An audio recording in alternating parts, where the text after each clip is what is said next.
मैं कैलाशवीर सिंह आज एक बार फिर आपके साथ हाजिर हूं और आपका बहुत बहुत स्वागत करता हूं अपने YouTube चैनल पेरिसिया ऑफ इंग्लिश। दोस्तों, आज का जो टॉपिक होगा वो बहुत बेसिक टॉपिक है, बहुत कॉमन टॉपिक है और उस टॉपिक का नाम प्रेजेंट इंडेफिनिट टेंस या सिंपल प्रेजेंट टेंस, या तो प्रेजेंट इंडेफिनिट टेंस बोल देते हैं या इसको हम सिंपल प्रेजेंट टेंस भी बोल देते हैं। ये वाक्य के अंत में इसकी पहचान ये है कि वाक्य के अंत में ता, ती, ते या ता है, ती है, ते हैं, ता हूं आदि शब्द आते हैं। आदि शब्द आते हैं। तो सिंपल प्रेजेंट टेंस की पहचान यह है, बड़ा बेसिक कंसेप्ट है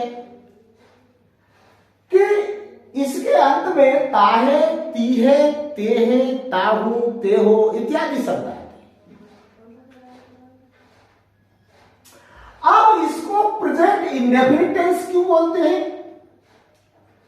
प्रेजेंट इंडेफिनिट टेंस का मतलब है इंडेफिनिट, INDEFINIT। इंडेफिनिट का मतलब होता है अनिश्चित। इंडेफिनिट का मतलब होता है अनिश्चित। तो प्रेजेंट इंडेफिनिट का मतलब वर्तमान में अनिश्चित, वर्तमान अनिश्चित। तो यह अनिश्चित इंडेफिनिट क्या है? जैसे मैं एक वाक्य लिखूं कि रवि बाजार जाता है। रवि बाजार जाता है। अब इस वाक्य के अंत में ता है, ती है, जाता है, तो स्वाभाविक है ये सिंपल प्रेजेंट टेंस है, प्रेजेंट इंडेफिनिट टेंस। लेकिन इंडेफिनिट क्यों है, अनिश्चित क्यों है? इसको प्रेजेंट इंडेफिनिट क्यों बोलते हैं? वर्तमान अनिश्चित कहते हैं इसको। अनिश्चित इसलिए है कि रवि बाजार जाता है। वर्तमान में हम देख रहे हैं कि रवि बाजार जाता है। न तो इससे हमें पास्ट की पता है न फ्यूचर की पता है। पास्ट में क्या हुआ या फ्यूचर में क्या होने वाला है, इसकी जानकारी हमें इस प्रेजेंट इंडेफिनिट या सिंपल प्रेजेंट टेंस से नहीं मिलती है। और इसीलिए this is because this is called present indefinite और सिंपल प्रेजेंट टेंस। क्योंकि रवि बाजार जाता है, न तो पहले का पता है न आगे का पता है। यानी पास्ट भी इंडेफिनिट है और फ्यूचर भी इंडेफिनिट है। केवल वर्तमान का काम, वर्तमान का पता चलता है। तो इसीलिए हम इसको प्रेजेंट इंडेफिनिट या सिंपल प्रेजेंट। अब ये सिंपल प्रेजेंट कई तरह से प्रयोग किया जाता है। जैसे कोई हैबिट है, हैबिट के लिए कोई आदत है, आदत के लिए जैसे वह प्रतिदिन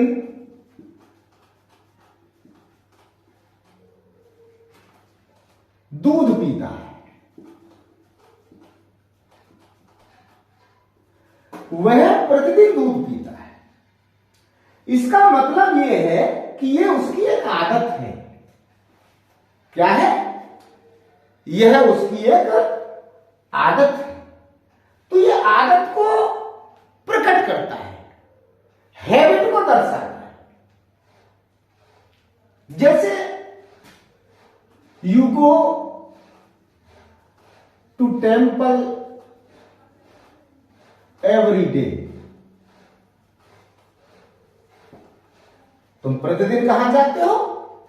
मंदिर को जाते हो। तो ये एक आदत या स्वभाव को प्रकट करता है।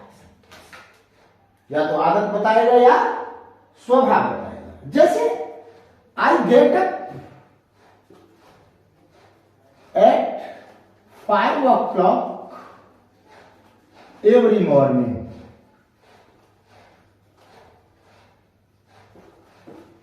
मैं 5 बजे रोज सुबह उठ जाता हूं। वह प्रतिदिन दूध पीता है, हैबिट के लिए है। You go to the temple every day, तुम प्रतिदिन मंदिर जाते हो, एक आदत है, एक हैबिट है। तो हैबिट को बताने के लिए भी हम प्रेजेंट इंडेफिनिट टेंस का प्रयोग करते हैं। जैसे आपने देखा, I get up at 5 o'clock every morning. मेरी आदत है, मैं सुबह को रोज उठ जाता हूं 5 बजे। वह प्रतिदिन दूध पीता है, ही ड्रिंक्स मिल्क एवरी डे, ही ड्रिंक्स मिल्क डेली, प्रतिदिन दूध पीता है। तो ये उसकी आदत है।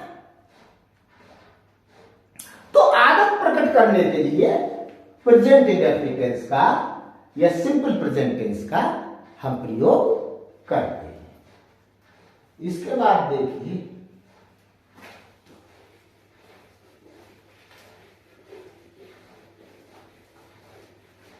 जैसे स्वभाव प्रकट करने के लिए, स्वभाव यानी नेचर, NATUR, नेचर के। तो पहले हमने बताया आदत प्रकट करने के लिए, अब स्वभाव प्रकट करने के लिए। जैसे स्वभाव क्या है? कुत्ते भौंकते हैं। जैसे हम कहें कुत्ते भौंकते हैं,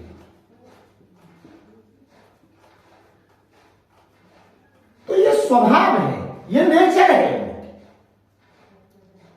और इसको हम dogs bark,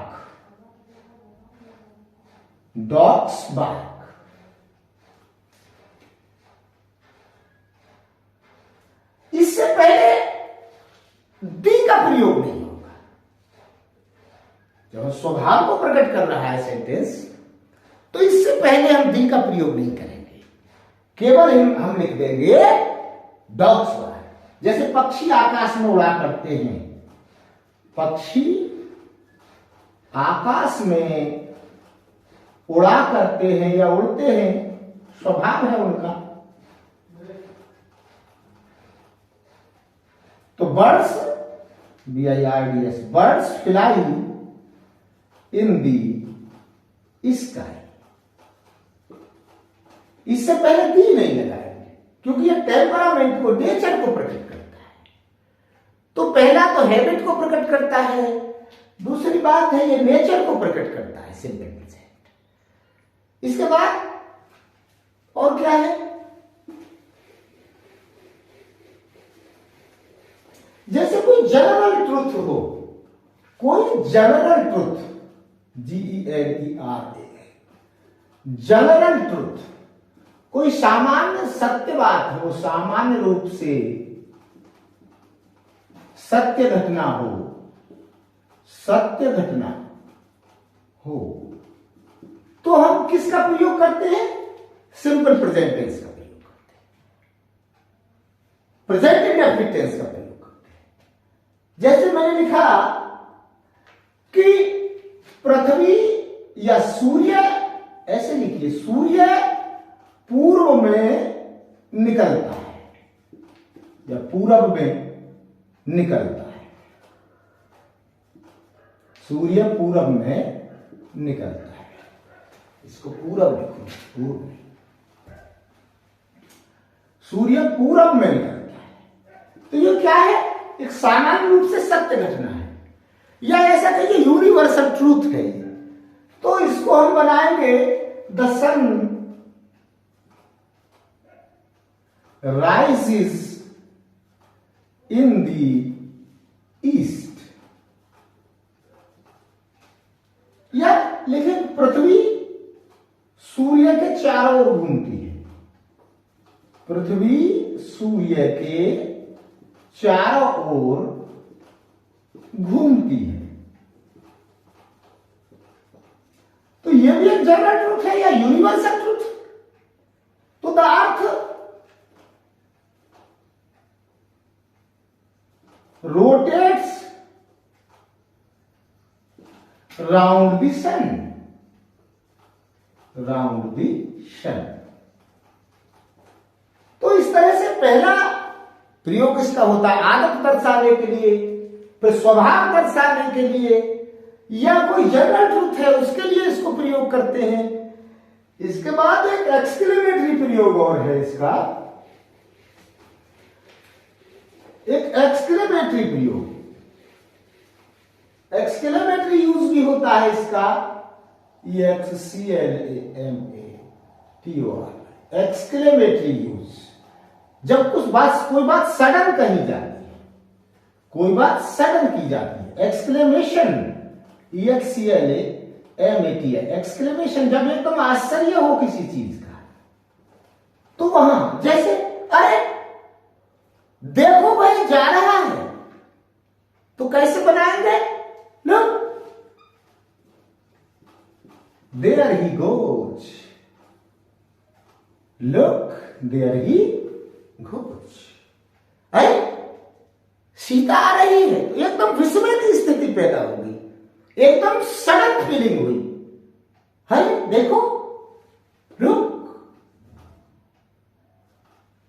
there comes Sita, अरे देखो सीता आ रही है।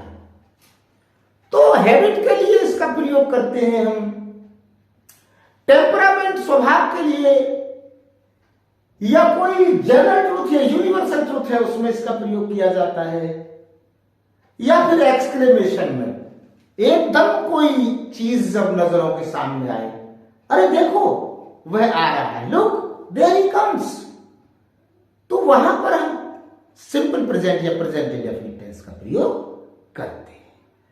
तो ऐसी जगह पर इसका प्रयोग किया जाता है। आगे देखते हैं, कुछ और पॉइंट्स देखते हैं। ये मैंने आपको प्रयोग बताया है। अब इसके बाद एक सेंटेंस में यहां लिख रहा हूं, वह प्रतिदिन बाजार जाता है। तो ये ता है, ती है, इसका मतलब सीधा है, ये सिंपल प्रेजेंट है। अब इसको कैसे बनाएंगे? इसका फॉर्मूला लिखेंगे, subject plus verb plus object, ये फॉर्मूला है।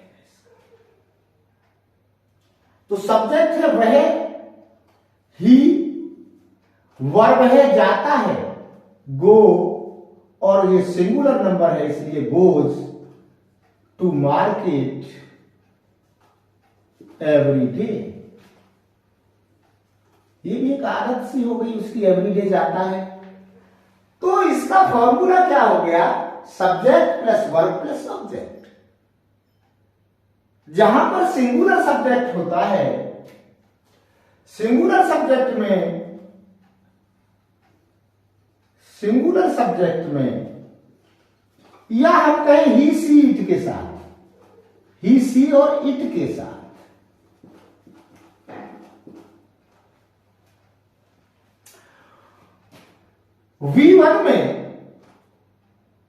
V1 में एस या ईएस जोड़ देते हैं।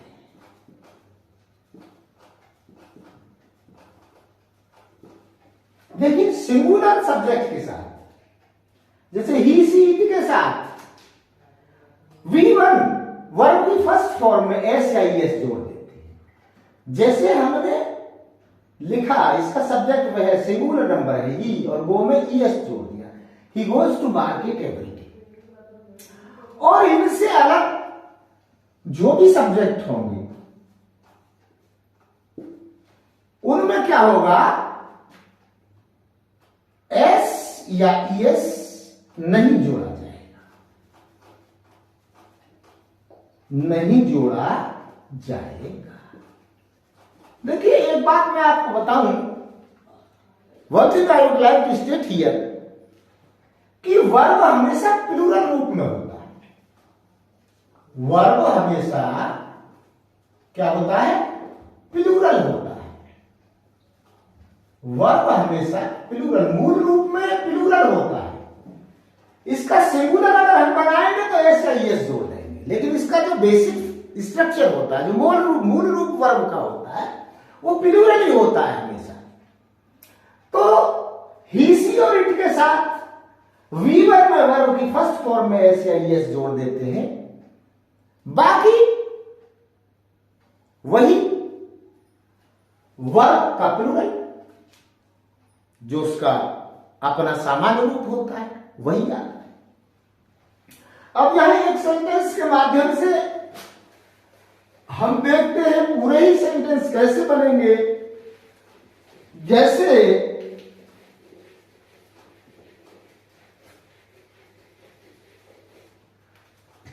जैसे मैं लिखूं कि वह प्रतिदिन एक निबंध लिखती है, तो ये क्या है, एफर्मेटिव सेंटेंस है। क्या है ये, एफर्मेटिव सेंटेंस। AFFIRMATIV, तो ये एफर्मेटिव सेंटेंस है।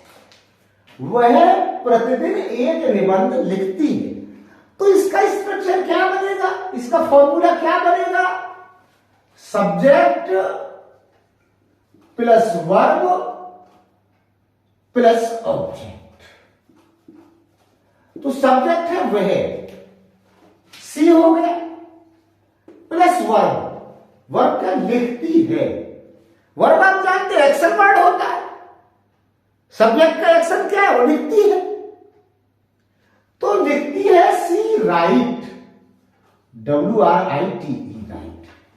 जैसा मैंने अभी बताया आपको कि जो वर्ब होता है वह मूल रूप में प्लूरल होता है। उसको जब सिंगुलर बनाया जाता है ही सी और इट के लिए, तो एस या ईएस जोड़ देते हैं। तो सी राइट्स, तो ये हो गया सब्जेक्ट और ये हो गया वर्ब। इसके बाद जो भी बचता है वो ऑब्जेक्ट होता है। She writes an essay every day, तो ये क्या, एफर्मेटिव सेंटेंस हुआ। वह प्रतिदिन एक निबंध लिखती है, affirmative sentence. Formula subject plus verb plus object. She write, चूंकि सिंगुलर नंबर है, ही सी इट के साथ वर्ब का जो मूल रूप है उसमें एस या ईएस जोड़ देंगे, एनएससी एवरी। इसी का अब निगेटिव देखते हैं। जैसे वह प्रतिदिन एक निबंध, एक को आप लिखें या ना लिखें ये भी कोई जरूरी नहीं, निबंध लिखती है इतना भी लिख सकते हैं। एक निबंध लिखती, निबंध नहीं लिखती।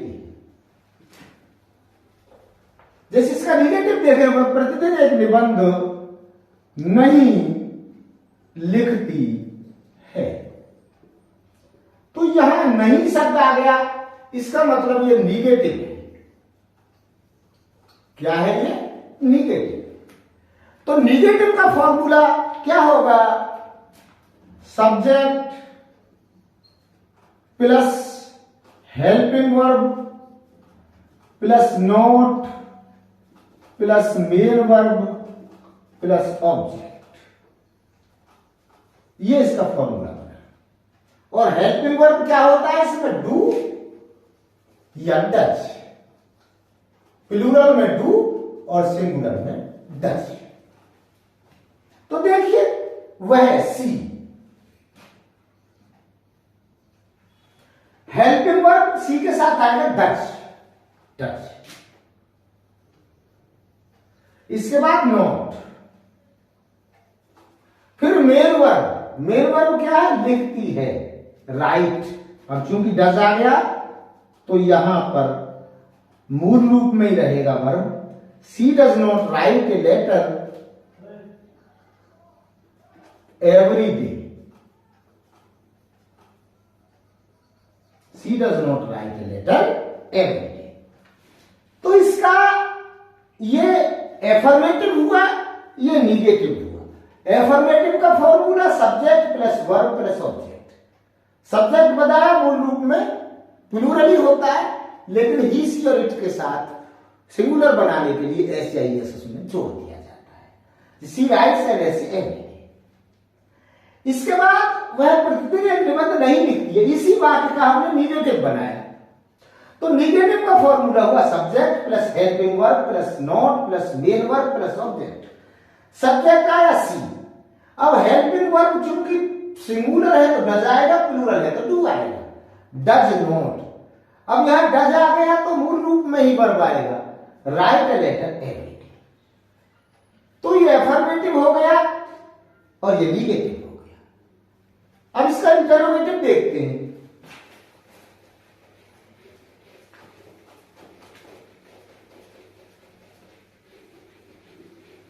इंटरोगेटिव देखते हैं, क्या तुम एक पुस्तक पढ़ते हो? ये क्या है, इंटेरोगेटिव। INTERROGATIV, ये इंटेरोगेटिव। तो इसमें क्या पहले फॉर्मूला बनेगा, helping verb plus subject plus main verb plus object, यह फॉर्मूला बना इसका। तो हेल्पिंग वर्ब तुम यू, इसका मतलब do, subject you, main verb read, do you read, और object a book, do you read a book. तो ये हो गया हेल्पिंग वर्ब, ये हो गया सब्जेक्ट, ये हो गया मेन वर्ब, ये हो गया ऑब्जेक्ट। तो इंटरोगेटिव का फॉर्मूला देखिए, पहले दो जो वाक्य थे उसमें जो सब्जेक्ट था वो सिंगुलर नंबर था, इसलिए डज का प्रयोग किया गया। ही सीट के साथ डज का प्रयोग होता है, बाकी सब में वर्ब अपना मूल रूप में आता है, प्लूरल वर्ब आता है। जैसे क्या तुम एक पुस्तक पढ़ते हो, तो पहले हेल्पिंग वर्ब आएगा, फिर सब्जेक्ट आएगा, फिर मेन वर्ब आएगा, फिर ऑब्जेक्ट आएगा, डू लगेगा क्योंकि प्लूरल है सब्जेक्ट। इसके बाद सब्जेक्ट यू, फिर read, do you read a book. अब इसी को हम इस तरह से भी लिख सकते हैं, क्या तुम एक पुस्तक नहीं पढ़ते हो? नहीं पढ़ते हो। तो ये क्या है, इंटेरोगेटिव भी है और प्लस निगेटिव भी है, इंटेरोगेटिव भी है और प्लस निगेटिव भी। तो इसका फॉर्मूला क्या बनेगा, पहले आएगा हेल्पिंग वर्ब, फिर आएगा सब्जेक्ट, फिर आएगा नोट, इसके बाद मेन वर्ब, इसके बाद ऑब्जेक्ट, इसके बाद ऑब्जेक्ट। तो helping verb do, subject you, फिर not, main verb read, do you not read a book, object a book. तो इस तरह से एफर्मेटिव देखा आपने, निगेटिव देखा, इंटेरोगेटिव देखा और इंटेरोगेटिव प्लस निगेटिव देखा। बहुत ब्रीफ में, बहुत शॉर्ट में आपको ये वीडियो दी जा रही है, इसको आप शॉर्ट में ही समझ जाएंगे। आगे एक और WH टाइप और बचता है, डब्ल्यू एच टाइप एक सेंटेंस है। डब्ल्यू एच टाइप क्या है अभी आपको बताते हैं। डब्ल्यू एच टाइप क्या है? डब्ल्यू एच टाइप यानी बीच में, जब वाक्य के बीच में क्या था, वाट आ जाएगा, डब्ल्यू एच वर्ड आए, वेयर आ जाए, वेन आ जाए, विच आ जाए, हु आ जाए, यानी जब वाक्य के बीच में डब्ल्यू एच वर्ड आ जाता है तो फिर इसका स्ट्रक्चर बदल जाता है। ये डब्ल्यू एच टाइप बोलते हैं। जैसे ये दो तरह के हो सकते हैं, या तो इंटरोगेटिव हो सकते हैं या इंटरोगेटिव प्लस निगेटिव हो सकते हैं। जैसे तुम बाजार क्यों जाते हो? क्यों जाते हो?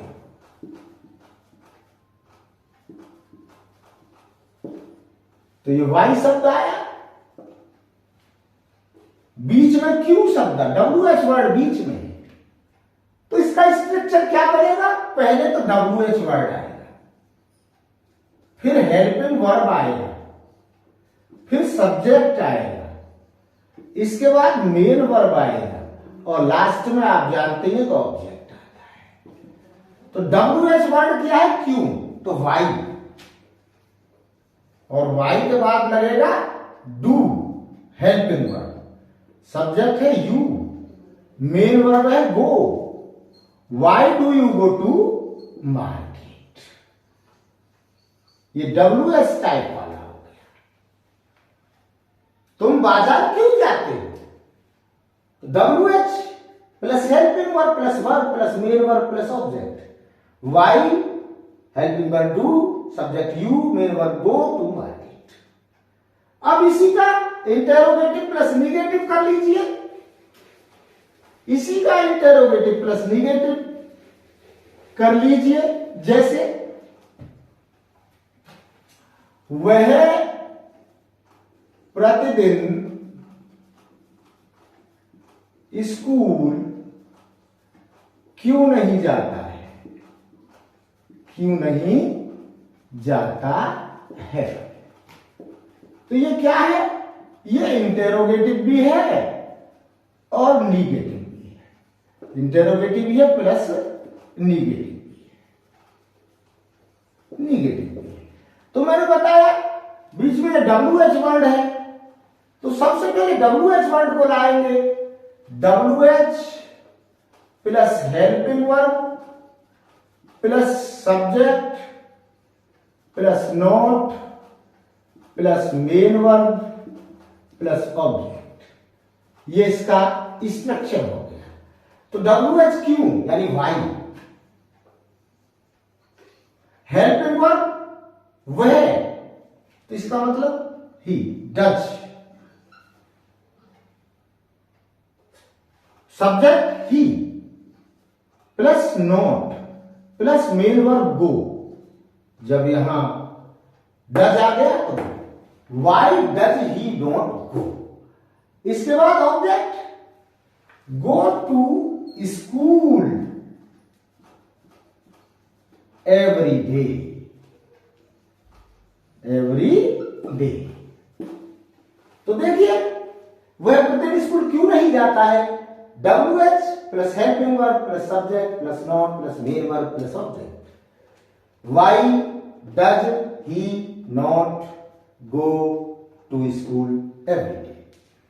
तो अब मैं ये नटसेल आपको फिर दोबारा बताई देता हूं कि प्रेजेंट इंडेफिनिट टेंस वो टेंस होता है जिसमें हैबिट हो, कोई हैबिचुअल एक्शन हो, या कोई स्वाभाविक स्वभाव की बात हो, या कोई एक जनरल ट्रूथ हो, या कोई एक्सक्लेमेटरी सेंटेंस हो। और जो मैंने बताया आपको कि इसमें एफर्मेटिव, निगेटिव, इंटेरोगेटिव और इंटेरोगेटिव प्लस निगेटिव, वो चारों सेंटेंस यहां आपको समझाए। इसके बाद दो सेंटेंस मैंने डब्ल्यू एच टाइप वाले भी बताए।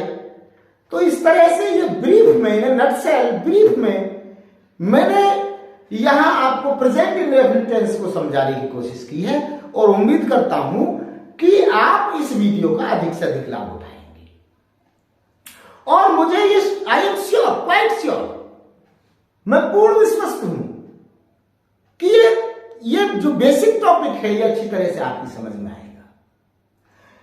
बस आज के लिए इतना ही। इसी के साथ आपका बहुत बहुत धन्यवाद और एक रिक्वेस्ट, एक गुजारिश, एक निवेदन पुनः आपसे कि आप को अगर मेरा वीडियो अच्छा लगे तो इसको लाइक करें, शेयर करें, कमेंट करें और इसको सब्सक्राइब करें। I shall be very much grateful to you, I shall be very much obliged to you, I shall be very much grateful to you. Please subscribe, I request you once again. Good evening, thank you.